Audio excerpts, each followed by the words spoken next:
Kunin na natin tong mga bok choy at ating lulutuin at papalitan na lang natin ng panibagong tanim. Hindi siya ganun kalaki kasi yung araw din siguro.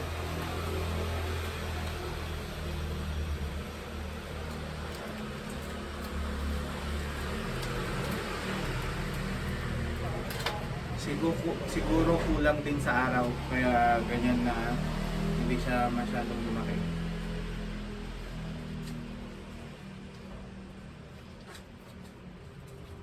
Dito kasi ay dito nanggagaling ang araw at siguro maximum of 3 hours lang sa umaga ang araw.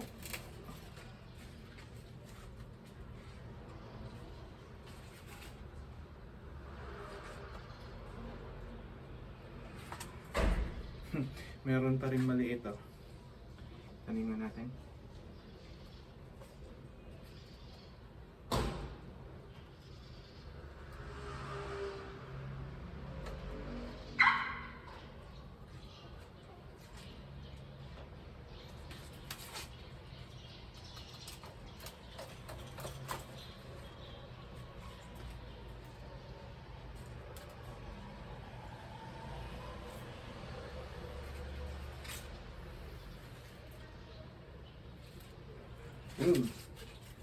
Kuha na natin yung tatlong bok choy. Pwede na rin para sa isang tao.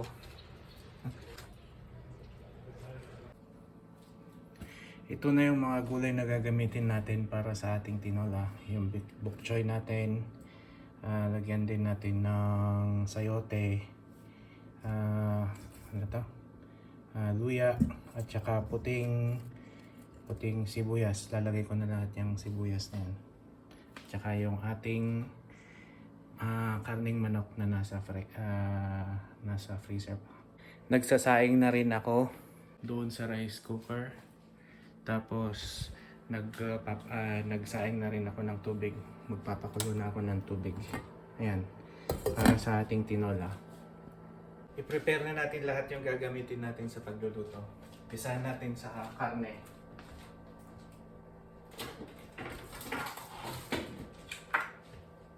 Naku, bato. Kalimitan kong i-cross. Ayan.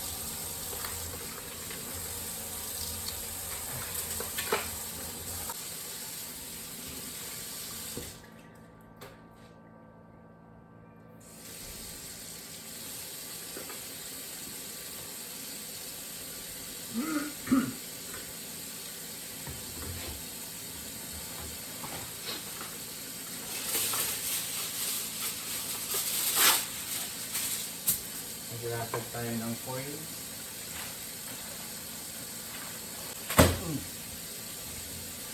Puro ito.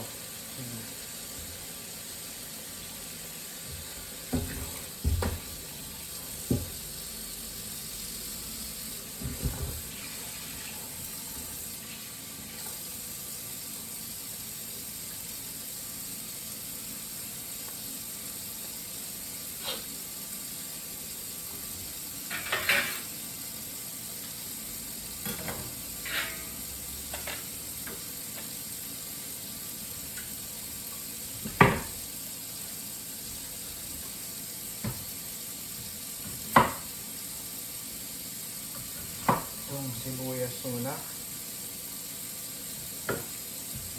Sibuyas.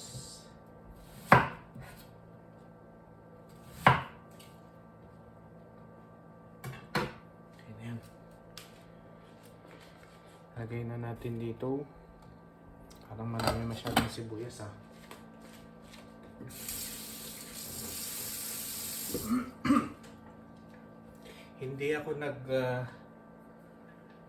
Hindi ako naggigisa pag nagluluto ako ng tinola. Mas gusto ko na boil lang.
na prepare ko na yung ano to?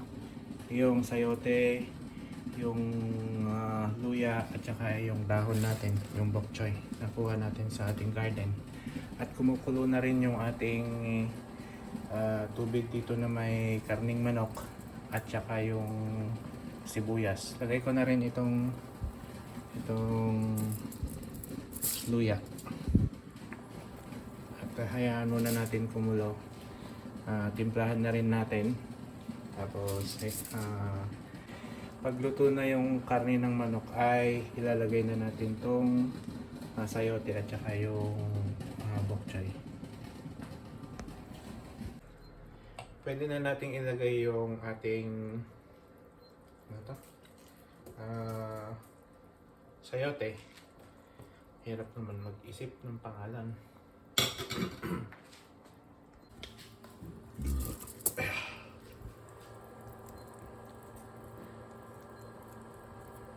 Yan.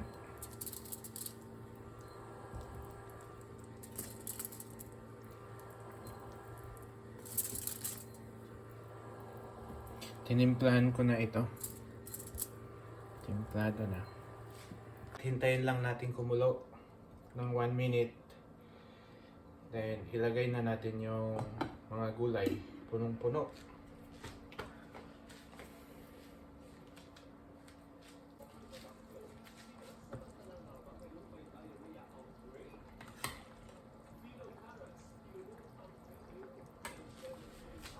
Yan. Pwede na nating ilagay yung mga dahon. Yung ating bok choy. Fresh na fresh. Wala nang fresh. Mas fresh pa dito. Kasi ilang minuto lang ang pagitan mula nung pitasin hanggang lutuin.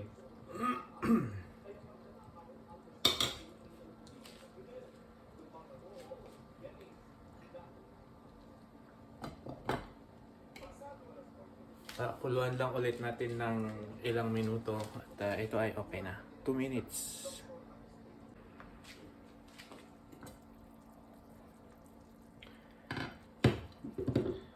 Luto na yung ating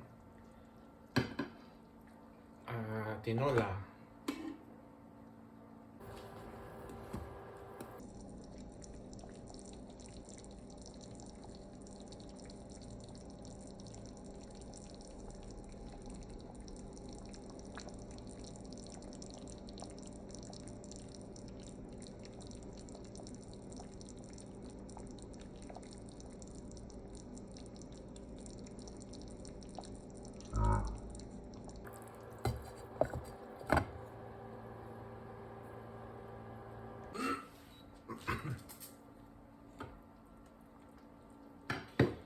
Tikman na natin at para malaman kung kailangan nating i-adjust yung lasa.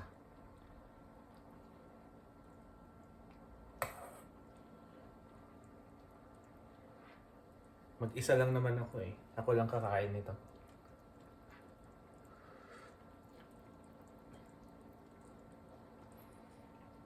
Kulang ng konting asin.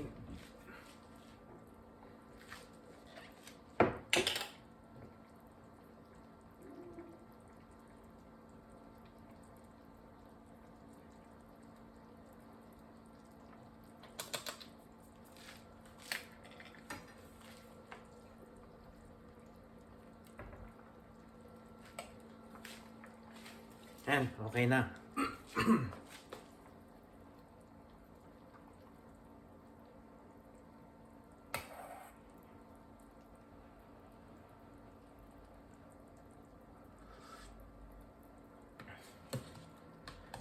Sarap.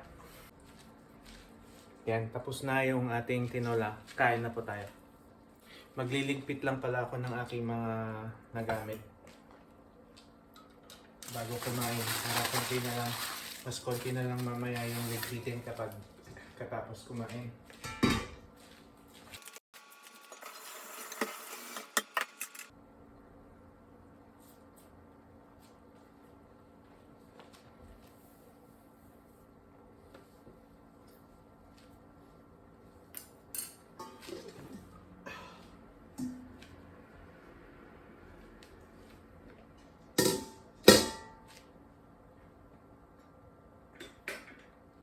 tapos na po ako magluto ng tinola at kakain na ako ng dinner.